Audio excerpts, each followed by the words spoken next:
lain juga untuk membawa tugas membacakan dan menerangkan tanda-tanda atau ayat Allah, mensucikan mereka dan mengajarkan kitab serta kebijaksanaan.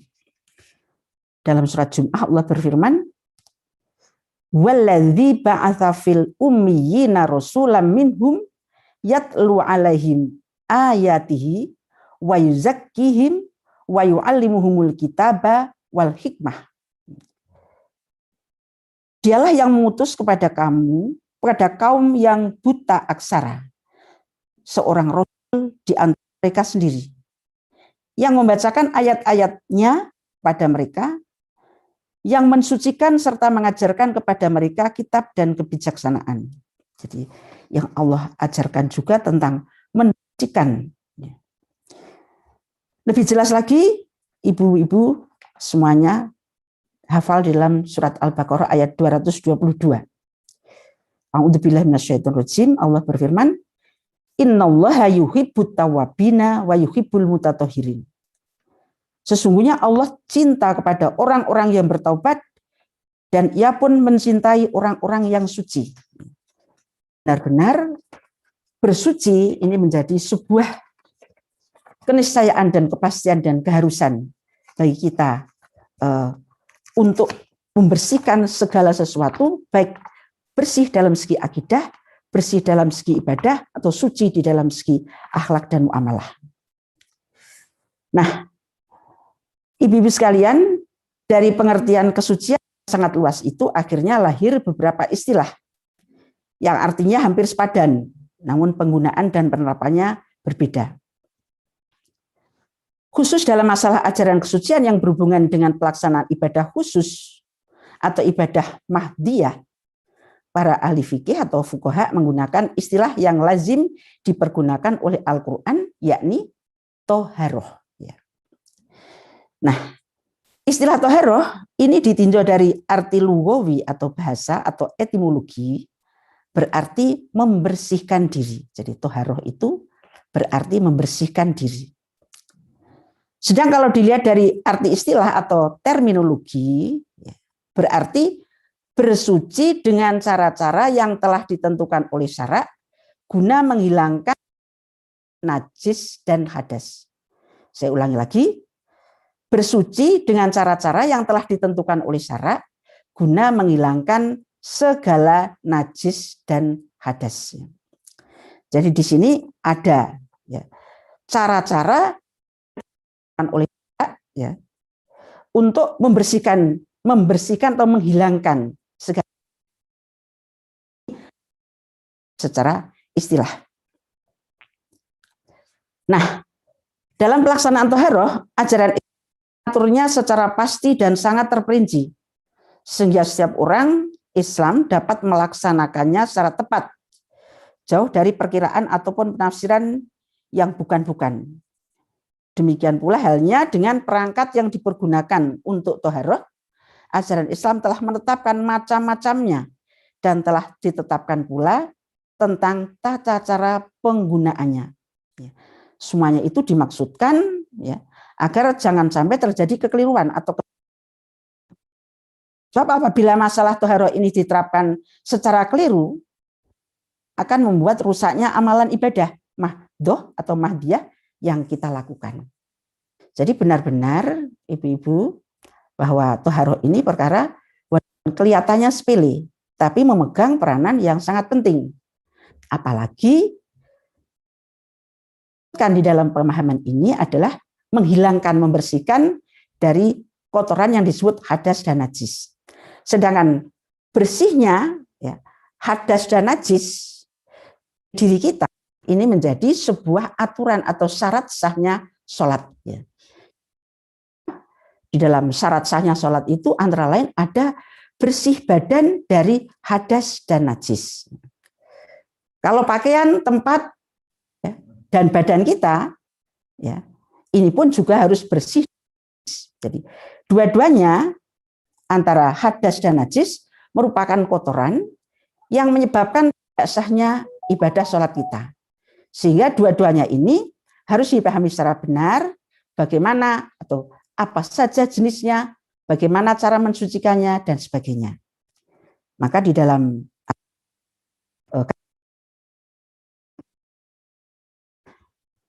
materi-materi itu termasuk ya apa saja yang termasuk benda-benda yang najis ya. Kemudian apa saja atau perilaku apa saja, kondisi apa saja yang dikatakan itu termasuk kotoran yang disebut hadas ya, dan bagaimana cara mensucikan.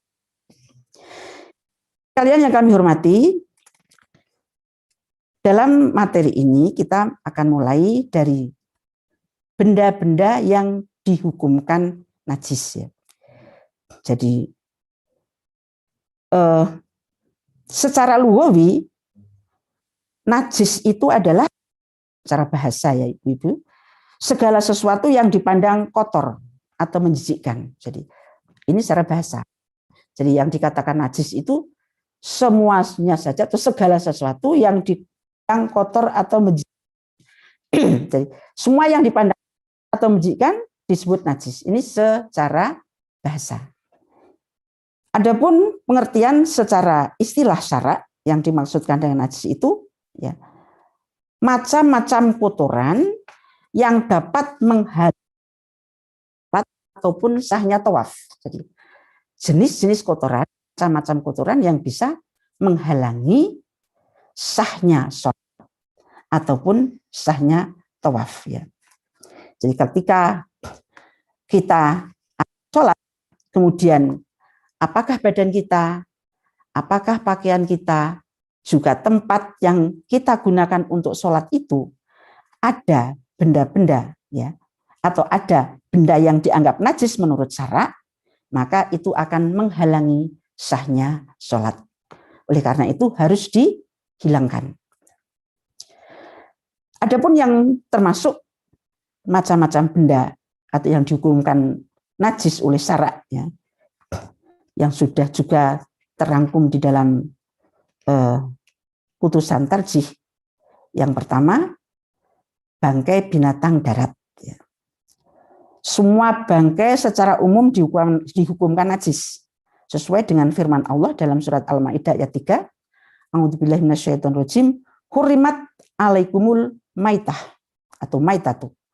Al-Maidah ayat 3. Diharamkan atasmu sekalian memakan bangkai. Namun dalam hal ini ada beberapa macam bangkai yang dikeluarkan dari hukum najis. Antara lain ada bangkai manusia, mayat, bangkai belalang, dan bangkai ikan. Ini demikian juga terhadap bangkai binatang atau hewan yang darahnya secara indrawi tampak seolah-olah tidak mengalir. Seperti hewan semut, nyamuk, lebah, lalat, dan sebagainya.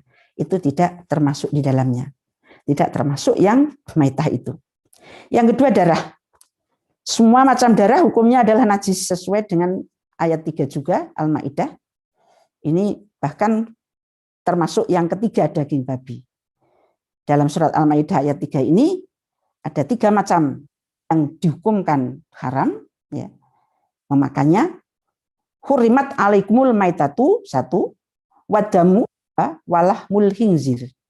Diharamkan atasmu sekalian memakan bangkai, darah, dan babi. Ya, terhadap 3 macam ini termasuk tetap hukumnya najis dan haram untuk dimakan. Yang ketiga sudah tadi ya, termasuk ini 3, darah, dan daging babi, ayatnya itu sudah jelas. Ya.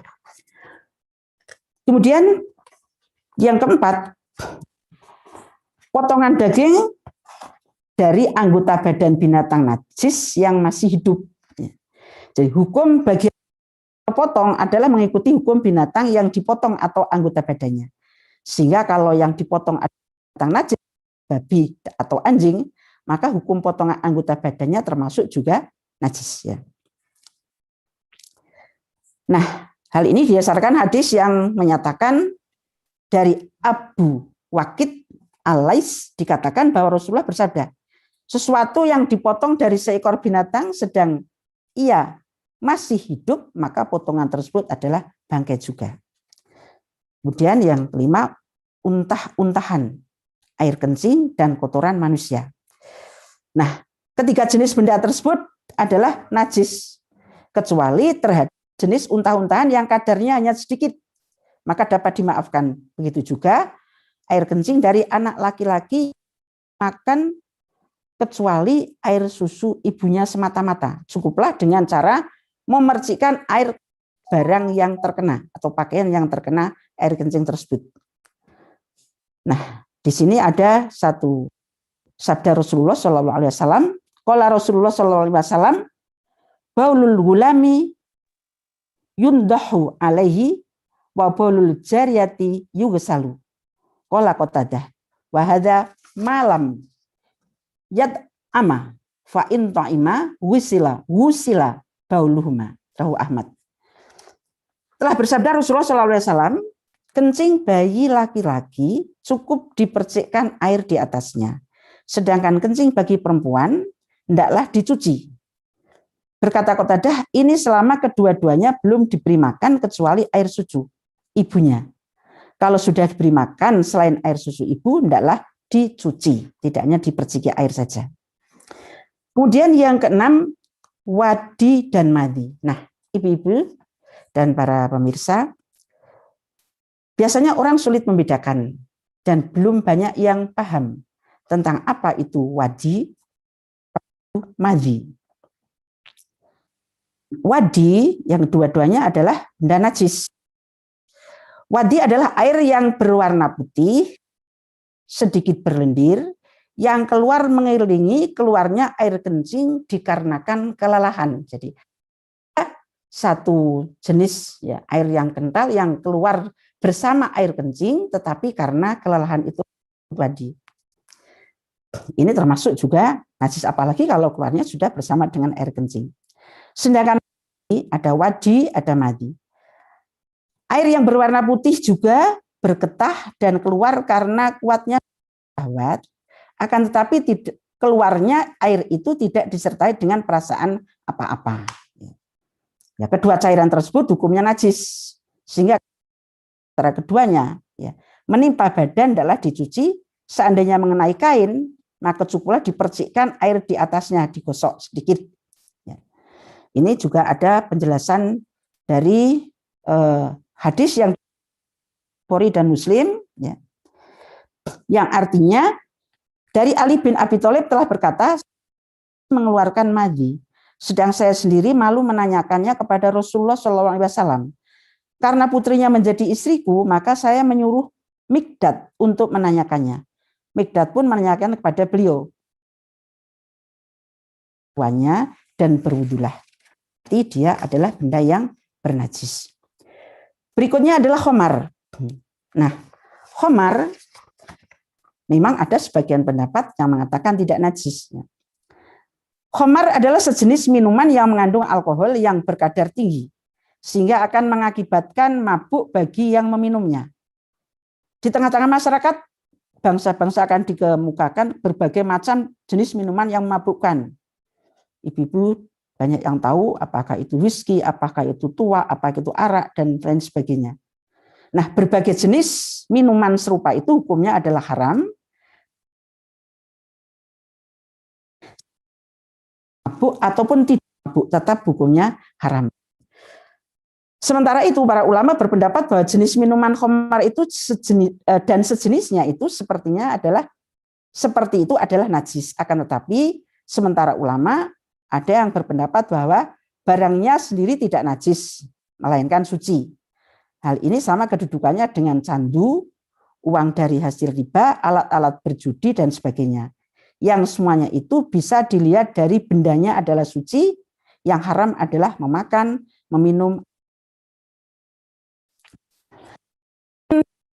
Itu atau keharaman khamr itu di dalam surat Al-Maidah ya, ayat 90, a'udzubillahi minasyaitonir rajim, ya ayyuhal innamal khamru wal maisiru wal ansabu wal rijum.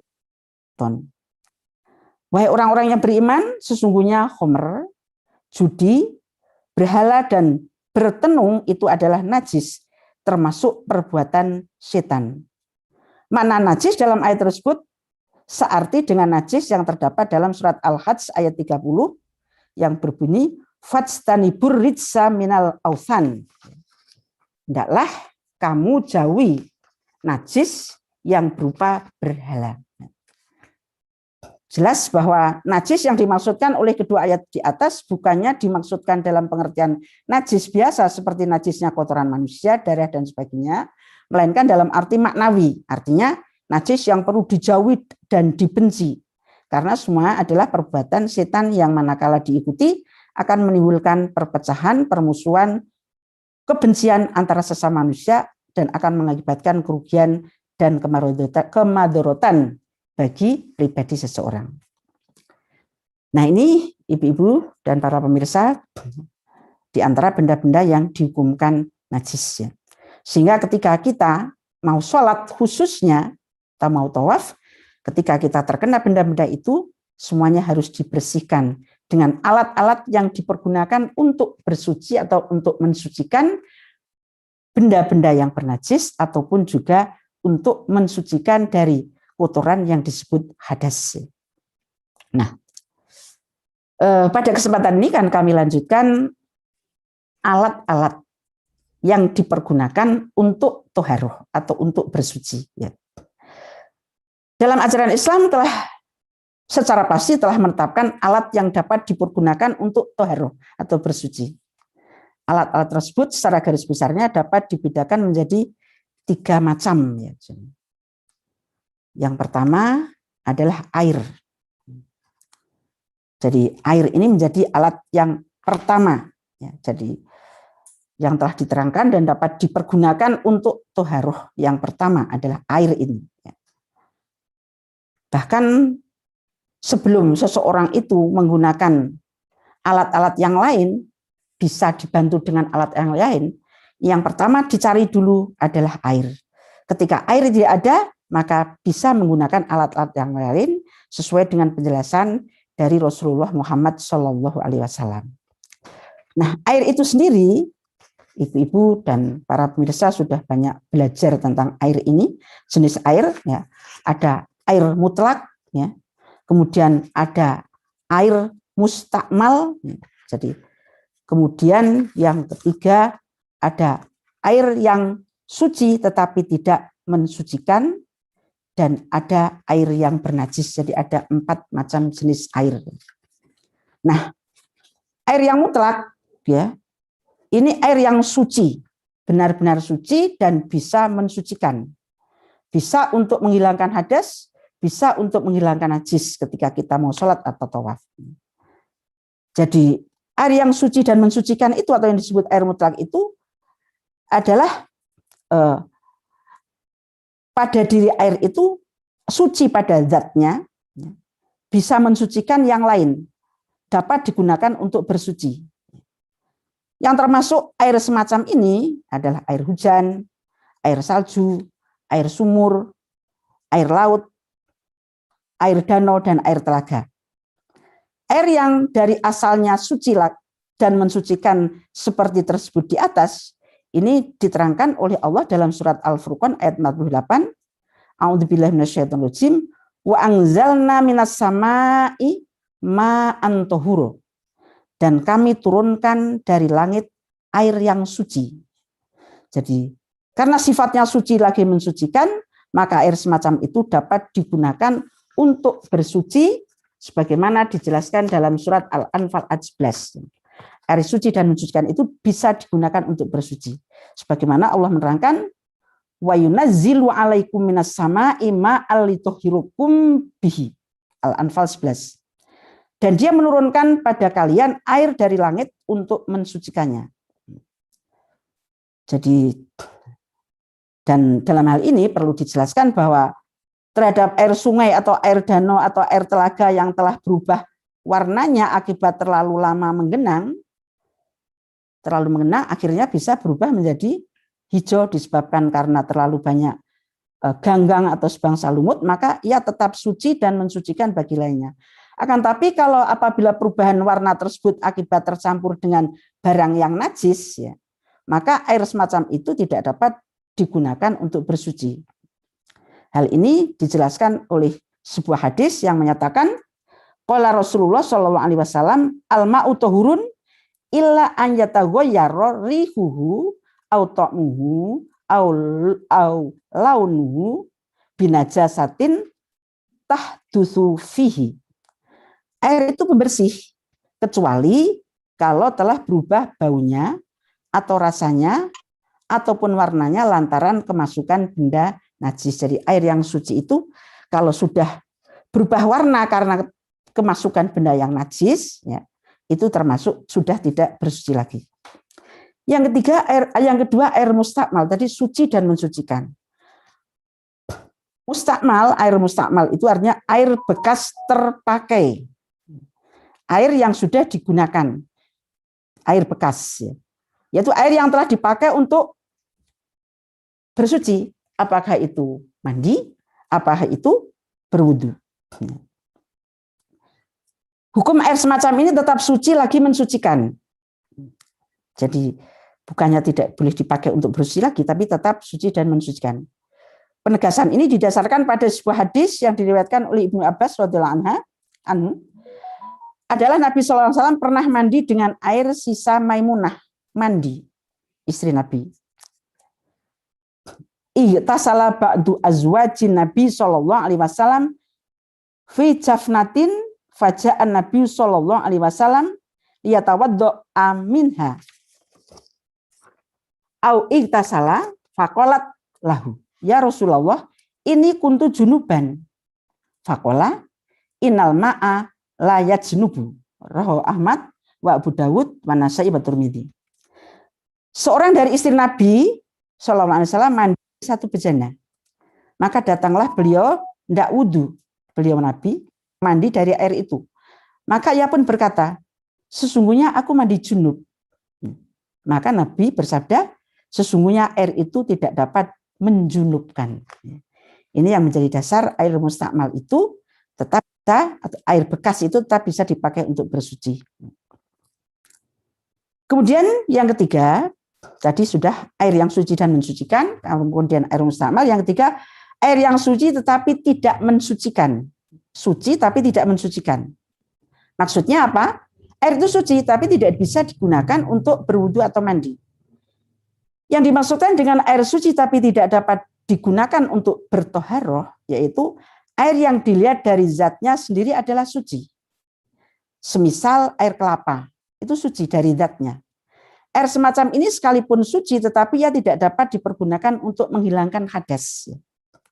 Termasuk dihukumkan air yang suci tetapi tidak dapat dipergunakan untuk mensucikan lainnya, ialah air yang telah bercampur dengan zat kimia, seperti air minum, Coca-Cola, dan sebagainya, yang kemudian menjadi sifatnya berubah menjadi warnanya, rasanya, ataupun baunya. Jadi kalau kita akan berwudu, kemudian kok kita beri air yang suci tadi sesuatu yang mengubah rasa, tidak asli lagi. Apakah itu diberi asin, misalnya garam, ataukah diberi benda-benda yang lain yang mengubah, itu sudah tidak mensucikan. Jadi kalau hanya berubah, artinya itu bukan berubah rasanya, misalnya hanya hangat-hangat misalnya ya, itu tetap masih bisa dipergunakan. Yang keempat, air yang bernajis. Nah, air yang bernajis ini air yang sudah tercampur dengan barang najis sehingga merubah salah satu di antara rasa, warna, atau baunya. Air semacam ini tidak dapat dipergunakan untuk toharoh, bersuci, baik untuk menghilangkan hadas maupun untuk menghilangkan najis. Saya kira ini sudah jelas sekali yang namanya air yang bernajis.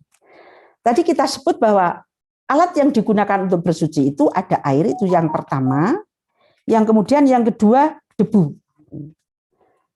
Jadi bagi seseorang yang berhalangan mempergunakan air karena sesuatu sebab, maka misalnya dia sakit atau tidak boleh terkena air atau tidak mendapatkan air, ya, maka dia harus bisa menggunakan alat yang lain untuk bersuci, ya, yakni menggunakan debu. Ya. Ini yang disebut menggantikan wudu yang dengan proses tayamum. Ya, jadi maka debu dikatakan sebagai alat yang bisa digunakan untuk bersuci. Dalil bahwa debu bisa dipergunakan untuk bersuci Al-Maidah ayat 6. A'udzubillahi minasyaitonirrajim. Wa in kuntum mardo ala safarin au jaa ahadum minkum minal ghaiti aw lamastumun nisa falam tajidu ma'an fatayammamu sha'idan thayyiban. Dan manakala kamu sekalian sakit atau dalam perjalanan atau musafir atau kembali dari tempat buang air atau menyentuh perempuan, kemudian kamu tidak mendapatkan air, maka bertayamumlah dengan tanah atau debu yang baik atau yang bersih. Di sini menyentuh perempuan dalam arti melakukan hubungan intim. Jadi kalau pada ketika kamu sedang sakit atau dalam perjalanan atau kembali dari buang air atau menyentuh perempuan, kemudian kamu tidak mendapatkan air untuk menghilangkan hadas itu atau najis itu, ya, kalau hadas bertayamum, kalau najis nanti ada sendiri. Maka bertayamum menggunakan tanah atau debu yang baik atau yang bersih. Pengertian tanah yang baik atau debu yang bersih, yang tidak maksudnya adalah yang tidak bercampur dengan najis. Nah, debu semacam ini akan banyak diketemukan di berbagai tempat di sekitar kita. Tidak debu yang harus ada di atas tanah, tapi debu yang kita jumpai bisa di atas almari, di dinding rumah, pada dinding kendaraan misalnya, kereta api, mobil, dan sebangsanya, asalkan tetap debu itu debu yang tidak bernajis atau debu yang bersih. Ya. Itu bisa digunakan untuk bersuci, alat untuk bersuci. Yang ketiga tadi air, debu, kemudian benda-benda padat. Nah, benda-benda padat ini untuk menghilangkan, ya, menghilangkan najis. Ya. Benda-benda padat yang suci dari asalnya, lagi pula tidak terkait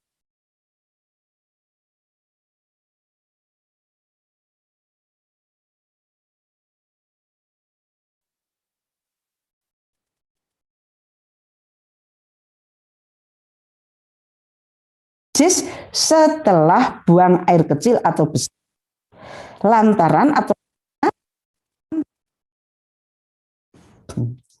sedang benda keras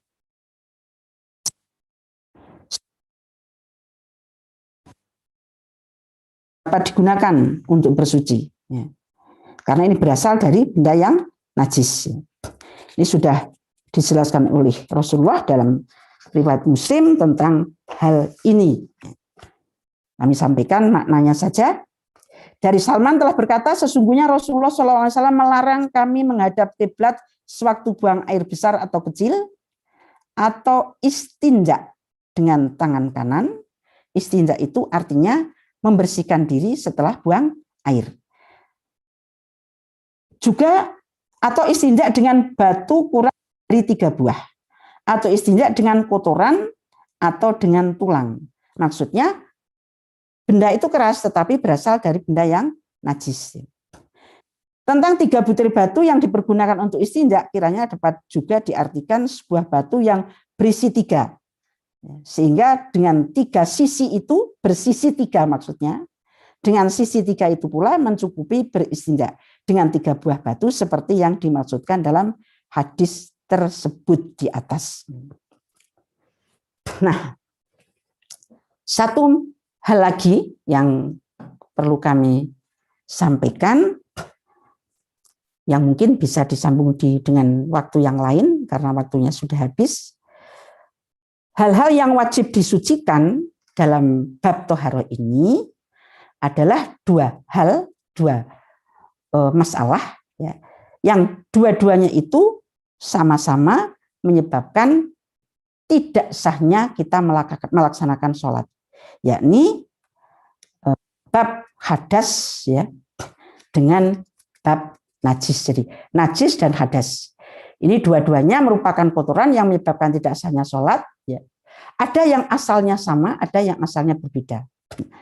Kalau najis itu biasanya berasal dari di luar diri kita. Tapi kalau hadas itu asalnya, mengapa kita berhadas? Itu penyebabnya adalah diri kita.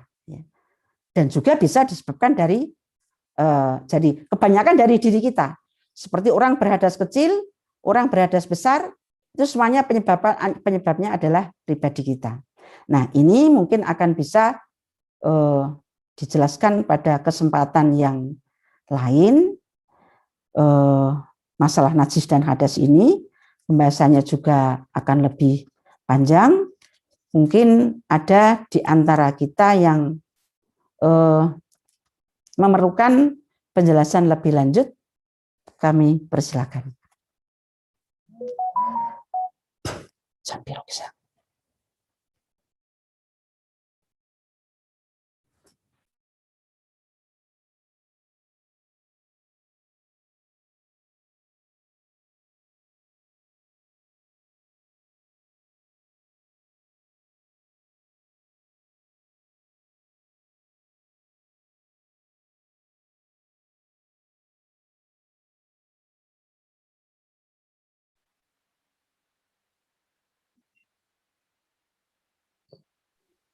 Suaranya Mbak Ida masih dingin. Oh, ye. Saya ulangi ye, non sewu Bapak Ibu semuanya. Terima kasih kepada Ibu Hajah Muntawiyah untuk materi yang disampaikan pada malam hari ini. Ibu-ibu yang kami hormati, materi tentang fikih toharoh sudah disampaikan, mulai dari pengertian toharoh, macam-macamnya, dalil-dalil yang terkait dengan toharoh, kemudian klasifikasi air dan penggunaannya dalam bersuci, dan lain sebagainya. Toharoh ini merupakan hal yang disyariatkan oleh Allah Subhanahu wa taala agar kita bisa menjalankan ibadah dengan benar. Untuk itu kepada Bapak Ibu yang kami hormati, apabila masih ada yang ingin disampaikan atau ditanyakan, saat ini ada sesi tanya jawab. Kami berikan 2 sesi untuk 1 sesi 2 pertanyaan. Monggo kepada Bapak Ibu yang mau bertanya, kami persilahkan.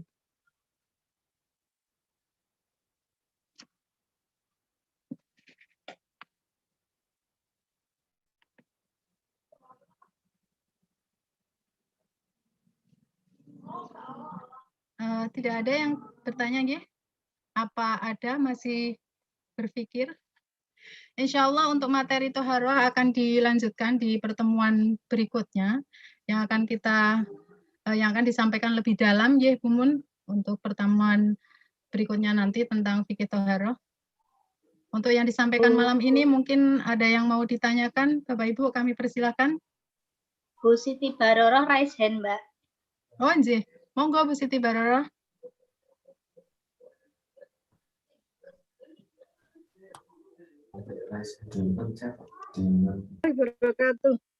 Waalaikumsalam warahmatullahi wabarakatuh. Ya, terima kasih waktunya yang diberikan kepada kami. Untuk Bu Mun terima kasih.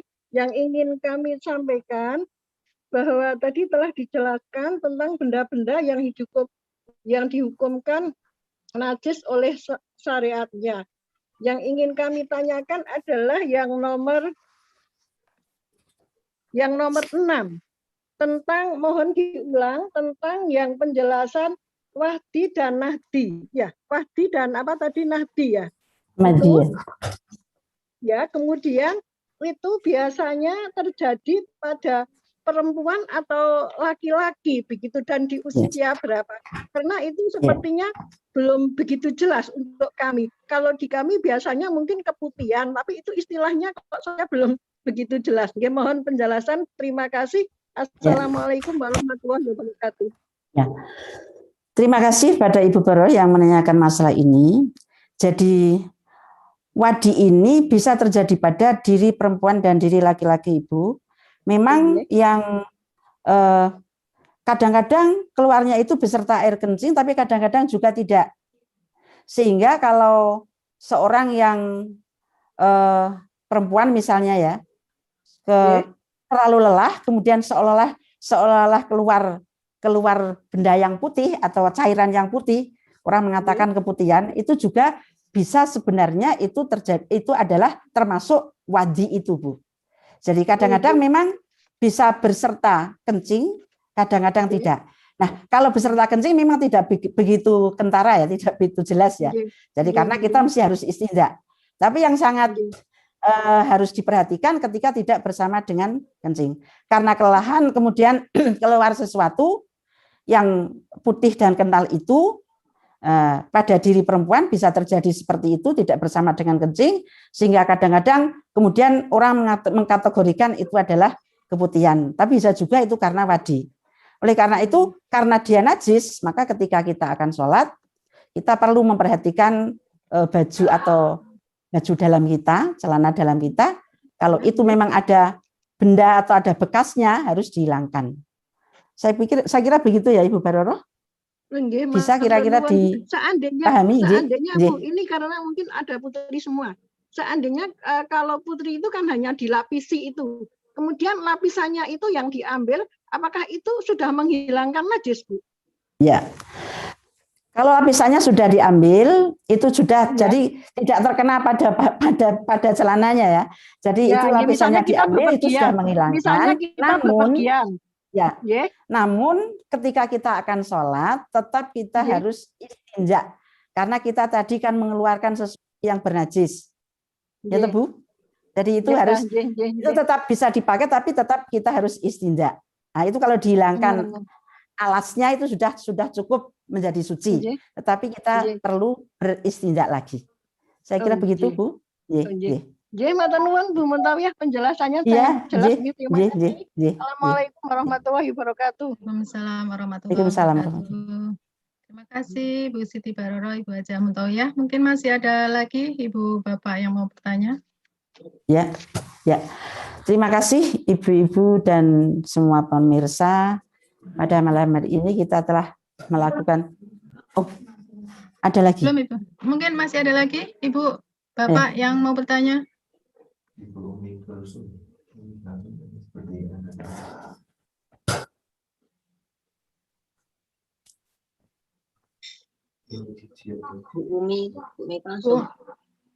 Umi Kulsum, tapi itu masih di unmute. Bu Umi Kulsum masih di unmute. Mau tanya tapi masih unmute itu, Mbak. Monggo Bu Umi Kulsum, unmute rumiyin. Sampun, monggo Bu Umi. Assalamualaikum warahmatullahi wabarakatuh. Waalaikumsalam. Waalaikumsalam warahmatullahi wabarakatuh. Tadi Kak dinyatakan bahwa bersuci bisa bertayamum ada sesuatu yang memperbolehkan, misalnya sakit atau tidak ada air gitu. Yang saya tanyakan, yang saya tanyakan Bumun, satu kali tayamum itu kalau sholat hanya boleh satu kali sholat, atau misalnya nanti itu yang tayamum pada kalau sampai belum batal harus tayamum lagi atau cukup tayamum yang pertama tadi. Terima kasih. Assalamualaikum warahmatullahi wabarakatuh. Waalaikumsalam warahmatullahi wabarakatuh. Terima kasih Bu Umi. Tayamum yang digunakan untuk menggantikan wudhu dengan alat bersuci yang namanya debu, ini sama dengan berwudhu. Jadi satu kali tayamum itu bisa digunakan untuk beberapa kali sholat selagi belum batal. Yang membatalkan tayamum juga sama dengan yang membatalkan wudhu. Begitu Bu. Jadi tidak hanya untuk satu kali tayamum untuk satu kali sholat, tetapi satu kali tayamum ini juga bisa dipakai untuk beberapa kali sholat asalkan masih belum terkena, ya belum batal, belum berhadas maksudnya ya. Apakah itu hadas apakah keluar angin, apakah memegang, karena kita nanti akan membahas masalah itu pada sesi yang lain juga mengenai jenis-jenis hadas dan cara mensucikan termasuk tayamum ini. Jadi itu memang banyak ditanyakan Ibu, orang masih menganggap bahwa tayamum itu hanya dipakai untuk satu kali sholat. Jadi kalau akan sholat lagi masih tayamum lagi, jadi berkali-kali tayamum. Sedangkan memang tayamum adalah pengganti wudhu, jadi yang membatalkan tayamum juga sama dengan yang membatalkan wudhu. Makaten Bu Umi, begitu. Terima kasih. Mungkin ada yang lain, Ibu Siti Baroroh, Bu Endar. Monggo Bu Endar.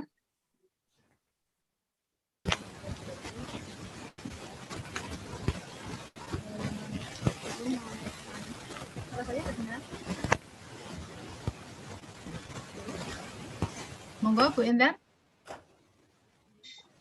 Kedengeran apa enggak ya?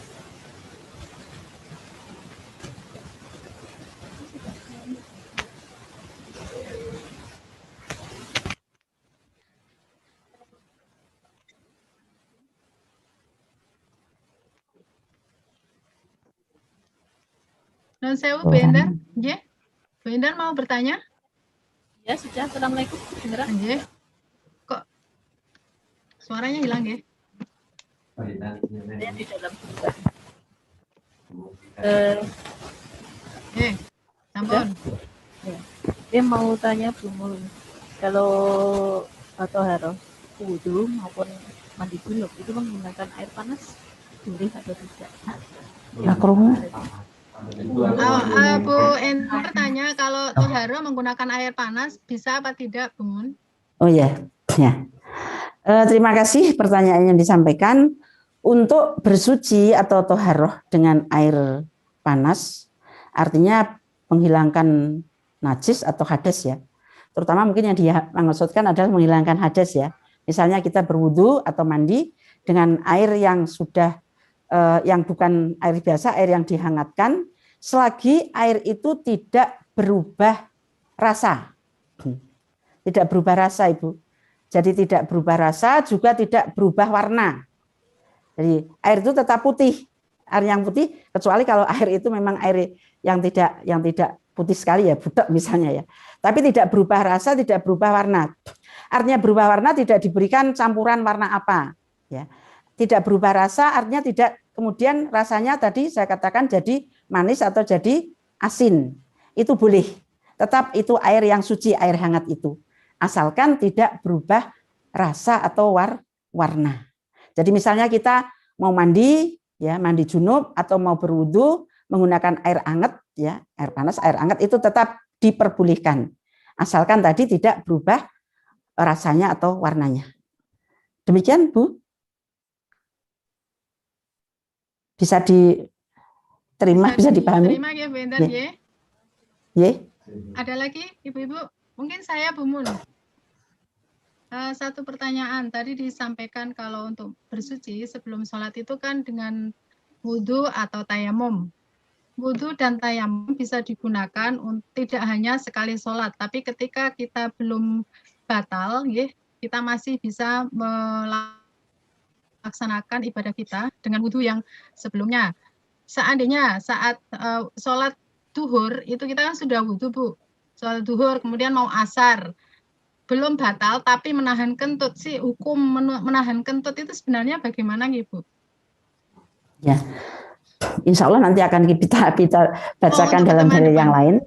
Okay. Jadi setahu yang kami baca dan kami pelajari, menahan kentut di dalam sholat ya, itu akan mengganggu kehusukan sholat. Bahkan sebenarnya memang tidak diperbolehkan menahan kentut di dalam sholat. Menahan kentut, maaf saya ulangi. Menahan kentut di dalam sholat, ini kalau kita tidak bisa benar-benar ditahan kentut itu, dan akan mengurangi nilai kehusukan sholat, ya, maka itu tidak diperbolehkan, tetap harus dibatalkan. Tetapi selama kalau masih bisa ditahan, ya, itu di dalam sholat masih bisa ditahan dan tidak mengurangi kehusukan sholat, itu lebih utama, ditahan dulu. Tetapi kalau di luar sholat, menahan kentut di luar sholat, itu malah makruh hukumnya, tidak diperkenankan. Harus dibatalkan, harus dikentutkan artinya. Tapi di dalam sholat ketika kita bisa menahan, sementara tidak mengganggu khusyuknya sholat, itu lebih utama. Tetapi kalau mengganggu khusyuknya sholat, tetap kita harus membatalkannya. Jadi itu terkait menahan kentut ini dengan masalah khusyuk dan tidaknya sholat. Maaf, mungkin penjelasan lebih jelas besok akan kami berikan dengan kaidahnya, dengan dalilnya pada pertemuan yang akan datang. Tapi sementara jawabannya seperti itu, Ibu. Dan perlu diketahui, tajdidul wudu ini juga penting, walaupun berat bagi kita, memperbaiki wudhu, memperbarui wudhu. Jadi orang belum batal, tapi wudhu lagi. Walaupun toh tidak akan sholat, dia selalu dalam keadaan bersuci, dalam keadaan itu akan lebih bagus, ya, lebih bagus. Hanya kalau kita biasanya untuk memperbarui wudhu itu sangat sulit, sampai-sampai sholat yang sangat diutamakan, sholat sesudah wudhu yang namanya syukril wudhu itu pun juga kadang-kadang masih sulit kita lakukan. Kan ada sholat yang disebut dengan sholat tuhur, sholat suci, artinya sholat yang dilakukan setelah berwudhu. Seperti yang pernah disampaikan oleh Rasulullah ketika bertanya kepada Bilal, ya, Nabi kan mendengar suara terumpah Bilal di surga. Hadisnya ada, tapi tidak bisa saya sampaikan pada kesempatan ini. Nabi bertanya, wahai Bilal, perilaku apa, perbuatan apa, ibadah apa yang kamu lakukan? Saya kok sudah mendengar suara terumpahmu di surga. Bilal menjawab, wahai Rasul, tidak lain tidak bukan, aku banyak memperbanyak sholat setelah saya wudhu. Yang disebut dengan syukril wudhu itu. Jadi tidak hanya, bahkan seharinya mungkin tidak hanya sekali, setiap habis wudhu sholat. Hal ini dibenarkan atau sehingga perbuatan Bilal yang kemudian didengar oleh Nabi ini ketika Nabi bertanya, itu menjadi takrir, menjadi ketetapan, menjadi hukum. Jadi bisa kita contoh, bisa kita lakukan sebagai hukum, bisa melakukan sholat setelah berwudu yang disebut dengan sholat zuhur atau syukril wudu. Jadi kembali kepada pertanyaan tadi, masalah tidak sholat, beberapa kali sholat tidak wudhu, tetapi kemudian menahan kentut. Bagaimana hukum menahan kentut? Tadi sudah saya sampaikan itu. Penjelasan lebih jelas, lebih rinci, nanti akan kami sampaikan pada pertemuan yang akan datang, insya Allah. Kalau masih ada kesempatan untuk menyampaikan. Demikian saya kira. Ada pertanyaan via YouTube, Bu. Ya. Ini. Bagaimana memahamkan dengan baik kepada anak laki-laki yang memasuki masa puber ketika keluar mani? Oh ya. Jadi memahamkannya ini mesti, apakah dari anak ke orang tua menyampaikan dulu, apakah dari orang tua bertanya dulu kepada anak. Ini mungkin bisa dari dua sisi ya, mungkin dari anak menyampaikan kepada orang tua, kok aku punya peristiwa seperti ini, mungkin orang tua bertanya kepada anak, apakah kamu sudah punya peristiwa seperti ini. Nah, memahamkannya kepada anak sesuai dengan tuntunan ajaran agama kita, ketika anak itu sudah bermimpi, ya, mengeluarkan itu, ya, ini dinyatakan anak itu sudah memiliki tanggung jawab sendiri tentang penggunaan atau tanggung dan kewajiban terhadap hukum syara. Jadi dia sudah terkena hukum syar'i yang 5 hukum syara.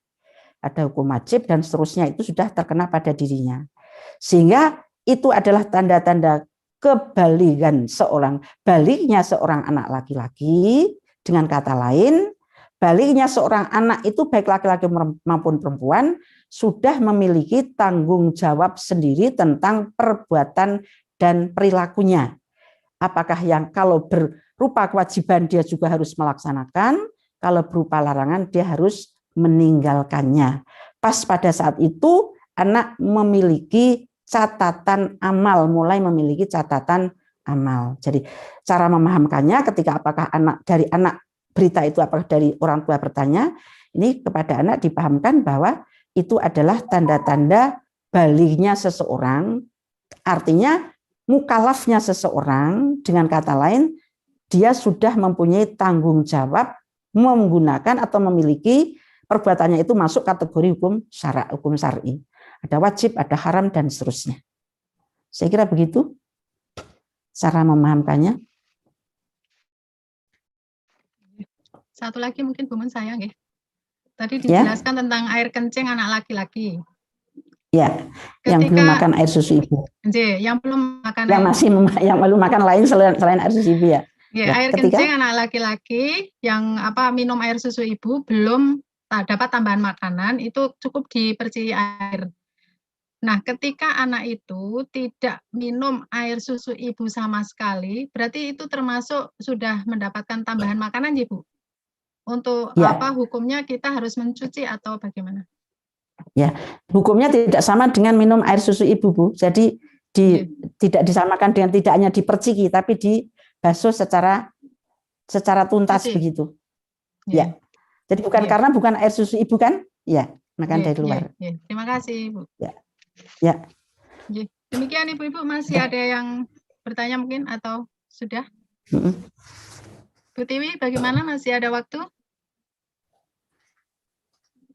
Bisa. Masih 6 menit, Mbak. Masih 6 menit lagi, monggo kalau mau ada yang bertanya.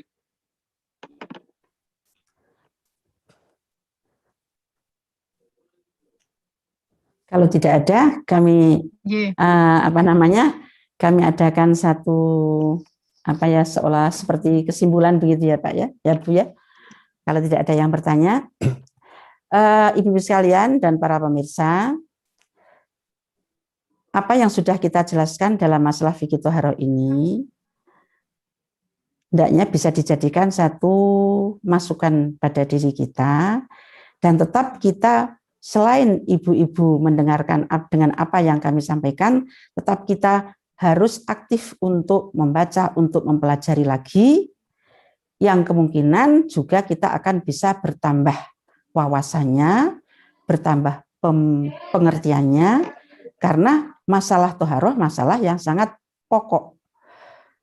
Wudhu saja, ibu-ibu dan bapak, ketika kita tidak cocok dengan apa yang dituntunkan oleh Allah dan Rasul-Nya, ini akan menyebabkan kalau wudhu ini memegang peranan yang pokok, wudhu tayamum ini, wudhu tayamum mandi. Ketika 3 hal ini yang akan mensucikan diri kita ketika kita akan sholat, kok tidak pas dengan apa dicontohkan atau yang dituntunkan oleh Allah dan Rasul-Nya, maka nanti akan menyebabkan wudhu kita tidak sah, sehingga sholat kita pun juga tidak sah. Maka tidak bisa dipermainkan atau dianggap sepele masalah wudhu dan tayamum. Betul-betul ketika kita wudhu juga wudhu yang baik dan benar sesuai dengan tuntunan, ya, mulai dari awal sampai akhir. Ya. Karena kadang-kadang yang dikatakan membasuh tangan itu, ya, itu kadang-kadang kita dari atas ke bawah. Padahal dalam ayatnya wa aidiakum ilal marofik, ya. Ila itu ke. Berarti ke itu kalau ada kata-kata ila mesti ada asalnya, ya. Nah, ini dicontohkan bahwasanya asalnya itu dari tangan, dari jari tangan ke atas siku. Jadi sikunya paling atas, ya. Ke siku. Nah, ini juga perlu dipahami, ya, mulai dari kita niat sampai selesai kita membasuh kaki, dan juga kita akhiri dengan berdoa. Nah, ini penting sehingga ibu-ibu dan bapak masalah thaharah ini mensucikan dari benda yang bernajis dan juga dari hadas ini perlu dipahami betul dan kita aplikasikan dalam ibadah kita sehari-hari. Termasuk pada awal kita juga perlu mensucikan jiwa dan diri kita. Saya kira sudah cukup ya Ibu dan Bapak waktunya. Sekali lagi kami sampaikan mohon maaf yang setulus-tulusnya kalau ini kurang bisa dipahami dan kurang jelas ya. Kekurangan itu mesti ada pada diri kita dan semuanya yang itu adalah kekurangan dari kita. Kebenaran datangnya hanya dari Allah. Mudah-mudahan bermanfaat. Sekian, nasrul minallah wa fathun qarib wa basyiril mu'minin. Assalamualaikum warahmatullahi wabarakatuh. Waalaikumsalam warahmatullahi wabarakatuh. Terima kasih kepada Ibu Hajah Muntoyah SPDI yang telah menyampaikan materi pada pengajian perdana pada malam hari ini. Alhamdulillahirabbil alamin, materi fikih thaharah di pengajian perdana pada malam hari ini tersampaikan dengan jelas dan detail.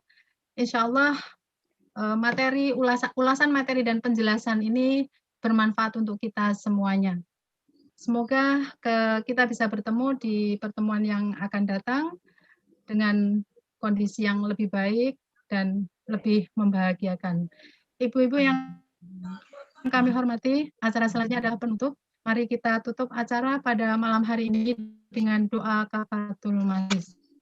Subhanakallahumma wa bihamdika asyhadu an la ilaha illa anta astaghfiruka asyhadu an la ilaha illa wa anta atubu ilaik. astaghfiruka wa atubu ilaik. Alhamdulillahirabbil alamin. Alhamdulillahirabbil alamin. Ibu-ibu, bapak-bapak yang kami hormati, saya yang menghantarkan acara pada malam hari ini. Mohon maaf apabila ada banyak salah. Itu saya mohon maaf yang sebesar-besarnya. Nasrun minallah wa fathun qarib. Wassalamualaikum warahmatullahi wabarakatuh. Waalaikumsalam warahmatullahi wabarakatuh.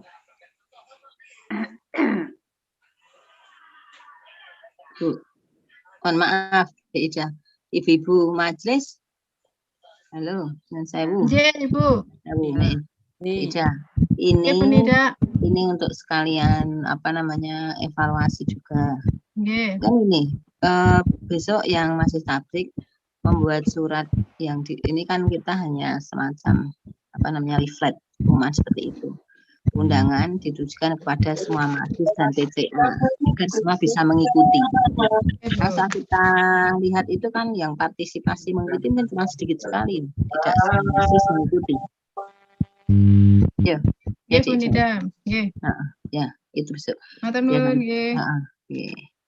kira itu.